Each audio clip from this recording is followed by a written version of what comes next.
général. Nous, sous-signés, présidents et secrétaires généraux, leaders des organisations professionnelles, représentants des associations et ordres socio-professionnels, acteurs de la société civile par excellence, exerçant légalement nos activités dans le secteur public, privé et para-étatique sur l'ensemble du territoire national, réunis du 17 février au 3 mars 2017 à Kinshasa, en République démocratique du Congo, aux fins de scruter la situation préoccupante de notre pays, dominée par une crise sociopolitique et institutionnelle persistante et ses implications néfastes sur la situation catastrophique de vie et de travail généralisé de masses laborieuses en République démocratique du Congo, du fait de l'irresponsabilité de la classe politique. Nous rappelons qu'à l'époque coloniale, les mouvements ouvriers avaient constitué les fers de lance de la lutte contre l'exploitation infrahumaine et la misère des masses laborieuses indigènes et avaient été l'épine dorsale du leadership dans la lutte pour l'indépendance. Conscients de nos responsabilités devant Dieu et devant les générations présentes et à venir, dégageons les constats de la situation des masses laborieuses du pays et exigeons la résolution des préoccupations dont la teneur suit. Constat sur la situation du pays. 1. Après l'indépendance, acquise au prix du sacrifice suprême des pionniers du mouvement ouvrier congolais dont l'intégrité et le nationalisme étaient manifestes, la crise de légitimité née de la controverse, loi fondamentale sortie des officines de l'ancienne métropole, a abouti à l'ignoble assassinat de Patrice Emery Lumumba, suivi du coup d'État militaire de novembre 1965. Le régime autocratique installé depuis 1965 a engendré l'inféodation du mouvement ouvrier au parti-État, ainsi qu'une dictature et des guerres d'agression qui s'ensuivirent, totalisant plus de 40 années d'absence de démocratie, provoquant ipso facto la clochardisation des masses laborieuses, en particulier, et du peuple congolais en général. 3. Depuis 1990, on peut mettre en exergue 8 schémas de négociation politique majeurs censés concourir à la résolution profonde de la crise sociopolitique du pays.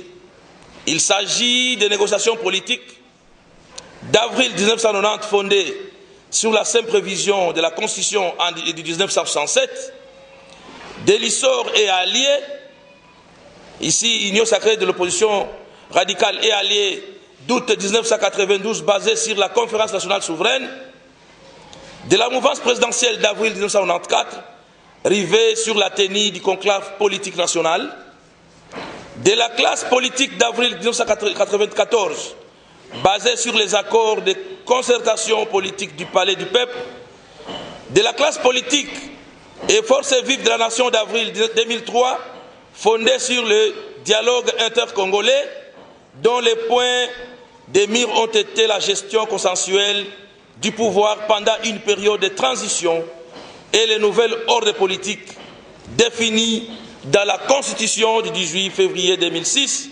adoptée au référendum. Des concertations nationales au Palais du Peuple de 2013, de la Cité de l'Union africaine du camp Tchachi à Kinshasa, conclu le 18 octobre 2016, du Centre interdiocésain conclu le 31 décembre 2016. Tous ces schémas soutenus de bonne foi par le leadership syndical jusqu'au sacrifice suprême et de la société civile ont toujours privilégié les ambitions égoïstes des secteurs politiques en vue de leur positionnement à des postes de pouvoir.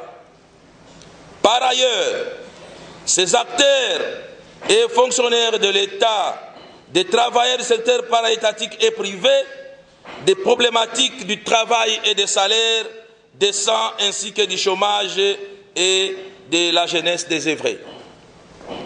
En dépit de toutes les potentialités dont regorge notre pays, les gouvernements successifs ne tiennent pas leurs promesses liées à l'amélioration des conditions de vie et de travail des masses laborieuses en particulier et de l'ensemble de la population congolaise en général. 5. Les masses laborieuses vivent dans les conditions infrahumaines exacerbées par la crise née de l'absence de la volonté politique. Le travail décent et l'amélioration des conditions sociales à travers un salaire compatible avec les paniers de la ménagère demeurent un leurre. Les blocages intentionnels des avantages sociaux statutaires des agents et fonctionnaires de l'État,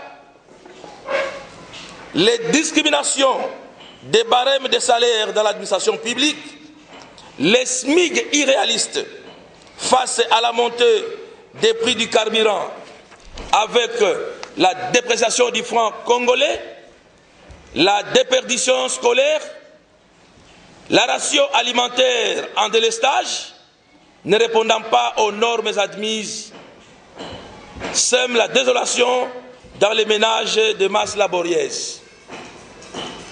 Tous les ménages des agents et fonctionnaires de l'État sont durement frappés.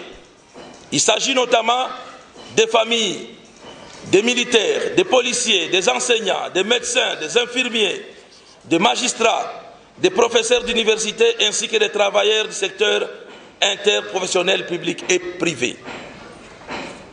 7. Les reliquats de plus de 10 millions de dollars par mois réalisés depuis août 2011 en vertu de la bancarisation de plus d'1 millier d'agents publics ne font pas l'objet de transparence et de révabilité de la part des gouvernants. 8. Et pourtant, depuis l'accession du pays à l'indépendance, la classe politique dirigeante se conforte dans la mauvaise gouvernance, caractérisée notamment par l'opacité dans la gestion des affaires de l'État, la corruption généralisée, notamment par l'opacité dans la gestion des affaires de l'État, la corruption généralisée, l'impunité. Des acteurs politiques détournent et pillent les richesses de l'État alors que toutes les couches de la population croupissent dans la misère déshumanisante en deçà du seuil de la pauvreté absolue, au moins $1 par jour.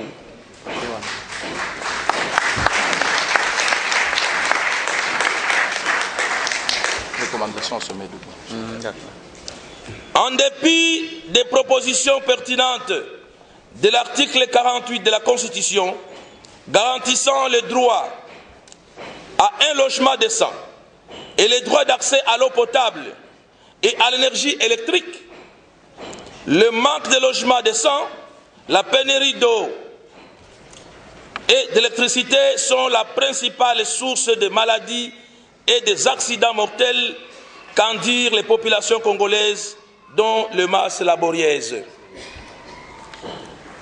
En pleine ville province de Kinshasa, capitale du pays et siège des institutions, l'absence de logements sociaux, l'usage des bougies, l'existence des câbles électriques vétustes à ciel ouvert, des nids de poules et des canaux d'adduction d'eau défectueux provoquent des accidents mortels dans les populations déshéritées devant l'indifférence des gouvernements ou leur incapacité à proposer des solutions judiciaires et durables. 10.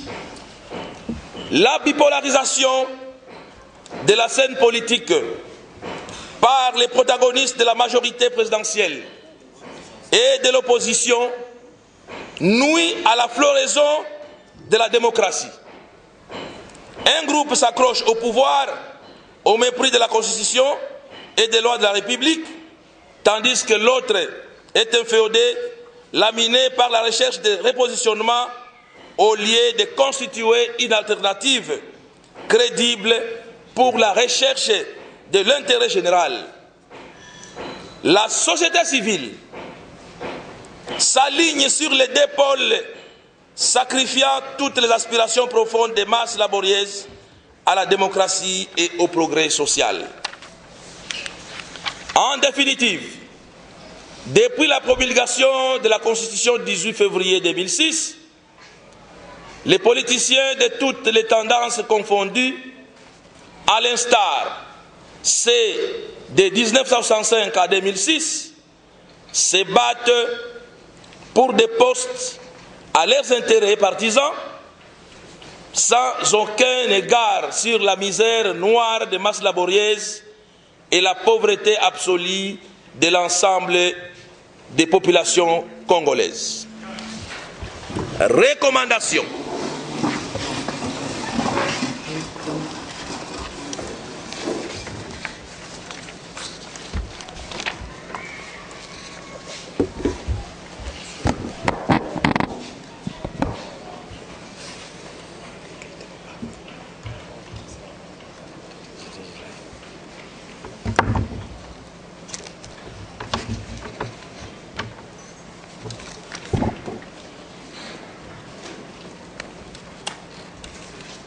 Recommandation. Consécutivement au constat ainsi dégagé, considérant que les masses laborieuses doivent jouer leur partition pour anéantir les contraintes qui plombent la bonne marche des institutions du pays, attendu que le travail est un droit et un devoir sacré pour chaque Congolais, et que l'État doit garantir les droits au travail, la protection contre le chômage et une rémunération équitable et satisfaisante, assurant au travailleur ainsi qu'à sa famille une existence conforme à la dignité humaine, complétée par tous les acteurs moyens de protection sociale, notamment la pension de retraite et la rente viagère conformément aux dispositions de l'article 36 de la Constitution. Déterminé à lutter, quel qu'en soit le prix, pour éradiquer la clochardisation des masses laborieuses par une classe politique opportuniste et inconsciente des souffrances du peuple, réalisant que l'heure est très grave au regard de la situation catastrophique du pays, et qu'il est temps que les masses laborieuses se mobilisent et affrontent les défis et obstacles qui plombent la marche républicaine du peuple congolais vers la démocratie et l'état de droit, sans lesquels on ne peut envisager ni le progrès social, ni le développement harmonieux et intégral du citoyen congolais. Exigeons et tout à fait cessante l'amélioration concrète de la situation des masses laborieuses suivant les modalités ci-après. 1. La revalorisation des SMIC à au moins équivalent en francs congolais de 8 $ américains par jour, qui fait 208 $ le mois, ainsi aux huissiers, ainsi que l'octroi d'un barème unique compatible avec panier de la ménagère ici des dernières commissions paritaires, ou la généralisation de barème des énarques aux agents de l'État avec son indexation à l'évolution du coût de la vie.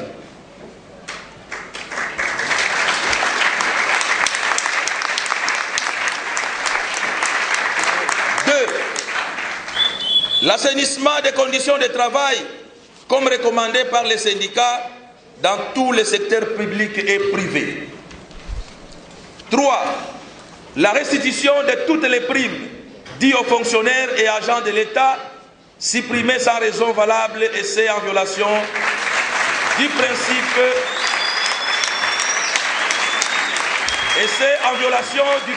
des droits acquis. 4. L'appurement des arriérés des salaires des travailleurs et des avantages sociaux, statutaires ou conventionnels bloqués dans l'administration publique et dans les entreprises et établissements publics.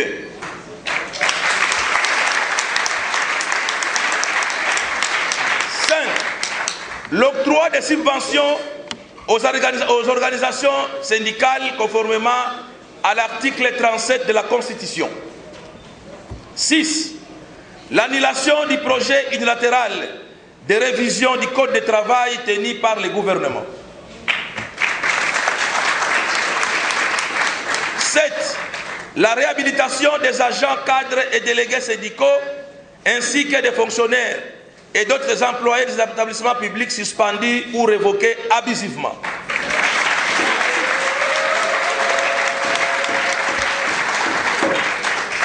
8.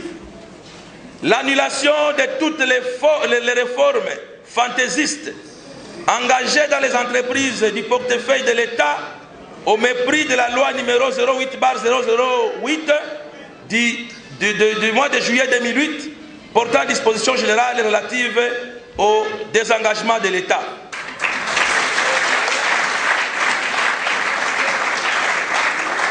9. La redevabilité sur les reliquats de la bancarisation.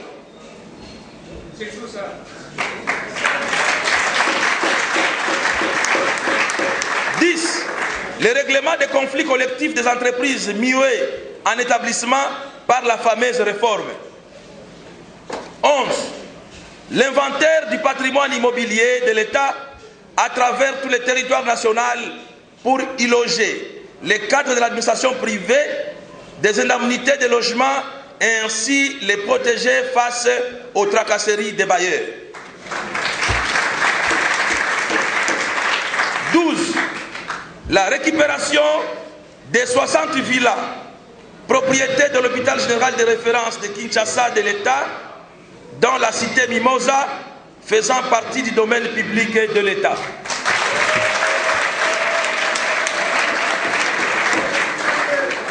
13. La dépolitisation de la gestion des entreprises et établissements publics en mettant hors d'état de nuire tous les mandataires prédateurs, expoliateurs, impénitents bien connus. 14. La mise en œuvre de la politique nationale de la sécurité et protection sociale adoptée avec les concours des partenaires sociaux en définissant un régime efficient. 15. La régularisation du travail des journaliers et temporaires de plus de 6 mois en emploi permanent.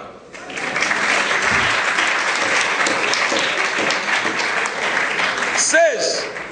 Le règlement du contentieux des ordonnances portant mise à la retraite, promotion et révocation des agents et fonctionnaires de l'État de 2009 et 2010, conformément aux conclusions de la commission technique interinstitutionnelle de recours et la liquidation des indemnités de fin des travaux de ses membres.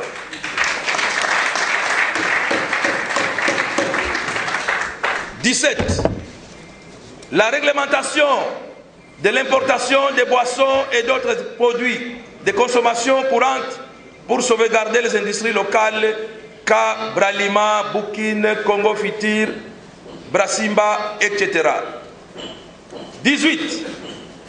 Les audits des comptes du trésor public dans lesquels sont logés les écarts dégagés de la vente du carburant après la chute des prix, la TVA et les recettes du secteur pétrolier produites par la SOSIR, PEREC et PERENCO, tout comme les recettes produites dans les secteurs miniers, industriels et artisanal, or, coltan, diamant, etc., ainsi que du bois Il en est de même des importations du carburant à partir de l'Est actuellement exonéré pour les comptes des particuliers. 19. Le financement des entreprises géantes, d'autrefois à savoir la Sokimo, la Miba, la Sinat, la Gécamine, l'AC, qui sont devenus des canards boités avec plus d'une cinquantaine d'arriérés des salaires au profit d'un groupe de commissionnaires mercantilistes. 3. Mobilisation des masses laborieuses et de l'ensemble des forces vives de la nation congolaise.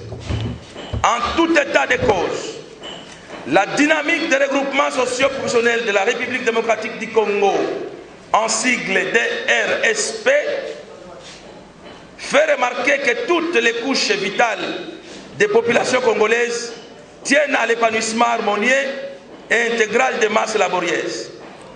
La dynamique invite toutes les forces vives de la nation à se mobiliser pour arracher l'amélioration concrète et immédiate de la situation désastreuse des masses laborieuses telle qu'exigée si haut d'ici le 12 mars 2017.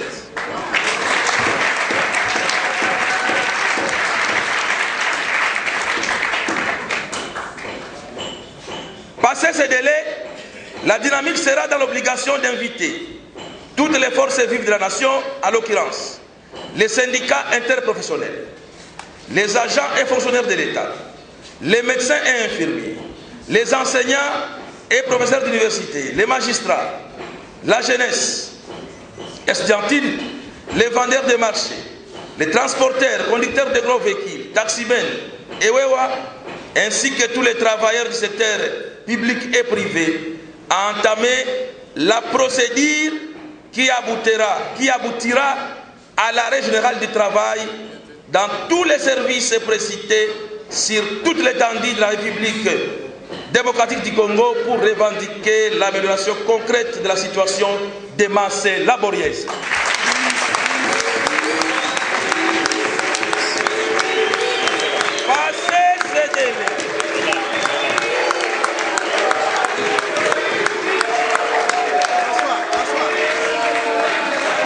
Passé ce délai, la dynamique sera dans l'obligation d'inviter toutes les forces vives de la nation, à l'occurrence les syndicats interprofessionnels, les agents et fonctionnaires de l'État, les médecins et infirmiers, les enseignants et professeurs d'université, les magistrats, la jeunesse estudiantine, les vendeurs de marché, les transporteurs, conducteurs de gros véhicules, taximens et wewa, ainsi que tous les travailleurs du secteur public et privé, à entamer la procédure qui aboutira à l'arrêt général du travail dans tous les services précités.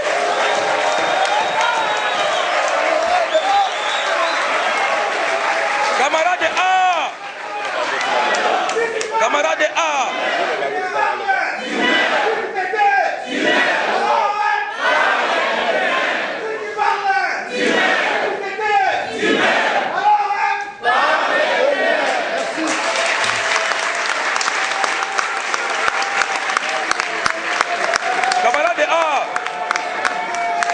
Camarades A, nous allons encore faire, avant de continuer, si tu parles, tu gagnes.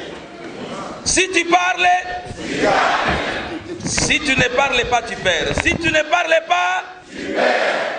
Alors parle et gagne. Alors parle et gagne. Si tu parles, tu gagnes. Si tu parles, tu gagnes. Si tu te tais, tu perds. Si tu te tais, tu perds. Alors parle et gagne. Alors parle et gagne. Merci.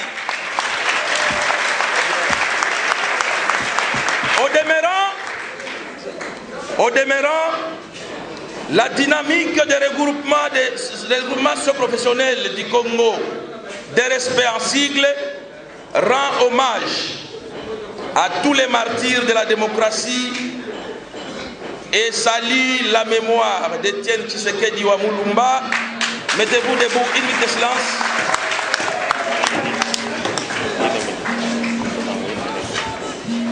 Une minute de silence.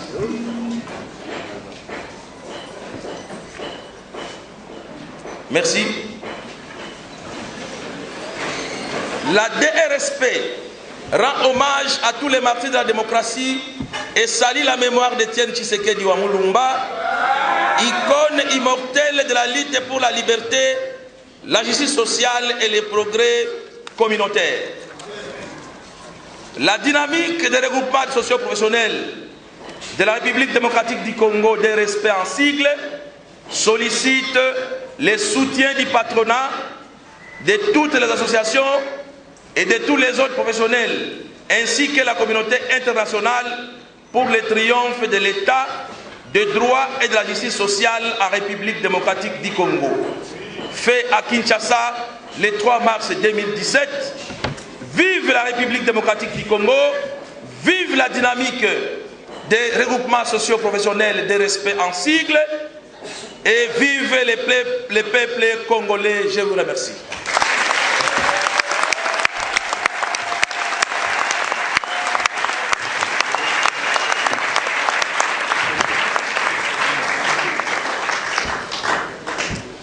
Merci.